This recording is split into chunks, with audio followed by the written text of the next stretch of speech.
सरकटा। आपने सरकटा के बारे में कई कहानियां सुनी होंगी, मूवीज और टीवीज में देखा होगा, लेकिन इस वीडियो में हम आपके लिए बंगाल में घटी सरकटे की एक सच्ची कहानी लेकर आए हैं। दिवाकर बचपन से ही लखनऊ में पला बड़ा था और वो कई सालों बाद वापस अपने गांव जा रहा था, जो कि वेस्ट बंगाल और बांग्लादेश बॉर्डर के एक छोटे से कोने पर था। इससे पहले वो अपने गांव सिर्फ बचपन में गया था, लेकिन अपने पेरेंट्स के मरने के बाद अब उसके परिवार में सिर्फ उसकी नानी थी, जिन्हें वो अपने साथ लखनऊ ले जाने के लिए गांव आया था। वो गांव के पास पहुंच तो गया, लेकिन वहां की मेन सड़क बारिश की वजह से खराब हो गई थी। उसने देखा तो पास में ही एक साइन बोर्ड था, जो कि जंगल के रास्ते से उसके गांव की तरफ इशारा कर रहा था।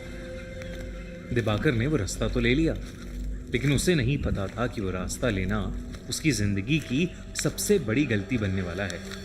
शाम ढल रही थी और जंगल का वो रास्ता एकदम सुनसान था। पूरे रास्ते में बस उसके अलावा और कोई नहीं था। कुछ दूर जाते ही दिवाकर को अजीब सा भारीपन लगने लगा और उसे ऐसा महसूस हुआ कि कोई 10 फीट का आदमी एक झाड़ी के पीछे खड़ा उसकी तरफ देख रहा है। दिवाकर को लगा कि झाड़ियों में कोई जानवर होगा, तो वो थोड़ा तेजी से चलने लगा और तभी उसके पैरों के नीचे कुछ आया, जिससे वो लड़खड़ा कर नीचे गिर गया। जैसे ही उसने पलट कर देखा तो उसके रोंगटे खड़े हो गए। वो जिस चीज से लड़खड़ाया था वो चीज कुछ और नहीं बल्कि किसी इंसान का कटा हुआ सड़ा हुआ एक सर था। ये देखते ही दिवाकर वहां जोर से भागा और जैसे तैसे करके उस एरिया से निकलकर अपने घर पहुंच गया। उसकी नानी उसे देखकर बहुत खुश थी और साथ ही हैरान भी। खुश क्योंकि उन्होंने दिवाकर को कई सालों बाद देखा था, और हैरान क्योंकि उसके पूरे कपड़े कीचड़ में सने हुए थे। उसने अपनी नानी को बताया कि वो जंगल वाले रास्ते से आया और उसे वहां एक कटा हुआ सर दिखा। ये सुनते ही उसकी नानी का चेहरा एकदम सफेद पड़ गया। उन्होंने बताया कि वो जंगल का रास्ता गांव में कई सालों से सुनसान है, क्योंकि वहां स्कोंदो काटा यानी सरकटा रहता है। कहते हैं कि उनके गांव में एक लंबा चौड़ा पहलवान लड़का रहता था। एक दिन उसे एक लड़की से प्यार हो गया, और जब उसने उस लड़की से अपने प्यार का इजहार किया तो उस लड़की के परिवार वालों ने उसको बहुत मारा और उसकी बहुत बेइज्जती की। उस दिन के बाद से वो लड़का एकदम पागल हो गया और उसने अपने पागलपन में एक रात उस लड़की को जान से मार डाला। उस लड़की के परिवार वालों ने उसे ये करते हुए देख लिया और उस लड़के को जंगल में ले जाकर उसका सर काट दिया। उन्होंने उस लड़के के सरकटे शरीर को उसी जंगल में छोड़ दिया और कहते हैं कि तब से सरकटे की आत्मा अभी भी उस जंगल में भटकती है और वो अपने बदले की आग में जलता रहता है। कहते हैं कि अगर वो किसी को एक बार दिख जाए तो वो उसे भी मारकर सरकटा बना देता है। दिवाकर ये कहानी सुनकर चौंक गया था, लेकिन उसे इस कहानी पर विश्वास नहीं था। उसने अपनी नानी को कहा कि जो उसने जंगल में देखा वो कोई आत्मा नहीं थी, बस एक मरे हुए आदमी का सर था। उसके बाद वो नानी के साथ खाना खाकर सोने चला गया। जैसे ही आधी रात हुई, दिवाकर को सोते हुए ऐसा लगा कि जैसे कोई धीमी सी आवाज में उसे पुकार रहा है। उसने उठकर देखा तो उसके कमरे में कोई नहीं था।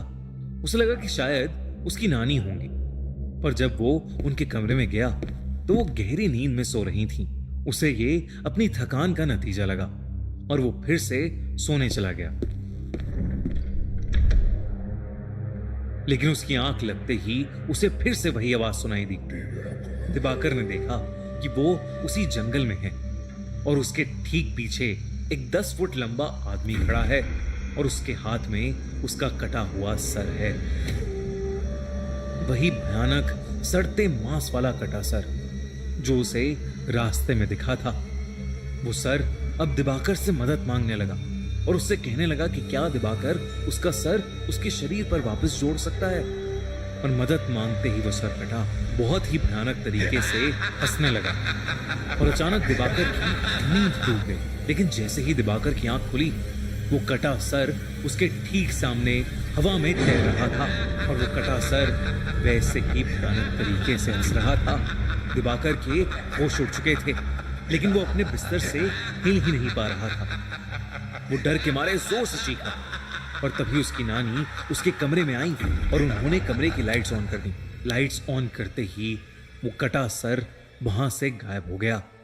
जब नानी ने उससे पूछा कि उसे क्या हुआ है, तो दिवाकर ने अपनी नानी से कहा कि उसने बस एक बुरा सपना देखा है। उस रात दिवाकर सो नहीं पाया। उसने गांव वालों से उस सरकटे के बारे में कई किस्से सुने, जिसमें से एक किस्सा ये भी था कि वो सरकटा लोगों से अपने सर को जोड़ने के लिए मदद मांगता है और अगर किसी ने उसका सर जोड़ दिया तो वो पूरे गांव का विनाश कर देगा और जो लोग उसका सर जोड़ नहीं पाते वो उन्हें मारकर अपने जैसा सरकटा बना देता है।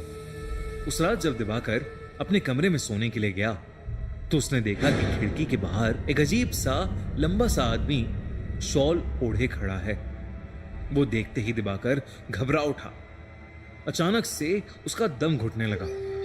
उसने देखा कि उस सरकटे का सर उसके ठीक पीछे है और वो अपने बालों से उसका गला दबा रहा है। इससे पहले कि वो कुछ कर पाता, उसे कमरे में एक तेज हवा का झोंका महसूस हुआ और वो एकदम से बेहोश हो गया। कुछ देर बाद जब दिवाकर की आंख खुली तो उसकी नानी उसके सामने थी। दिवाकर अपनी नानी को देखकर रोने लगा और उसने अपनी नानी को सरकटे के बारे में सब कुछ बताया। उसकी नानी बेहद घबरा उठी। दोनों ने डिसाइड किया कि वो सुबह होते ही उस गांव को छोड़ देंगे। उसकी नानी दिवाकर के कमरे में उसके साथ ही लेट गई। लेकिन कुछ ही पलों में जब नानी की आंख खुली तो दिवाकर बेड पर नहीं था। उन्होंने पूरे घर में उसकी तलाश की, लेकिन वो कहीं नहीं मिला।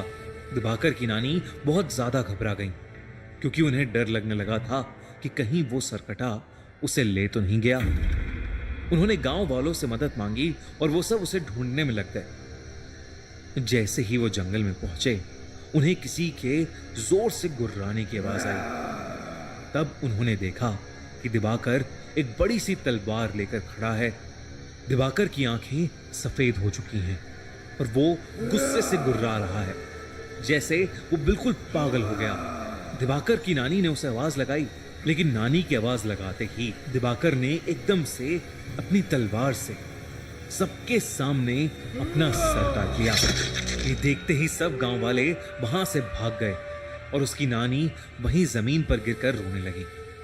सालों बाद किसी ने सरकटे के हाथों एक मौत देखी थी और इसीलिए उस घटना के बाद सभी लोगों ने उस गांव को हमेशा हमेशा के लिए छोड़ दिया। कहते हैं कि बंगाल में उन जंगलों में अब एक नहीं बल्कि कई सरकटे भटकते हैं, जिन्हें स्कोंदा कोटा या कोंदा कोटा भी बोला जाता है।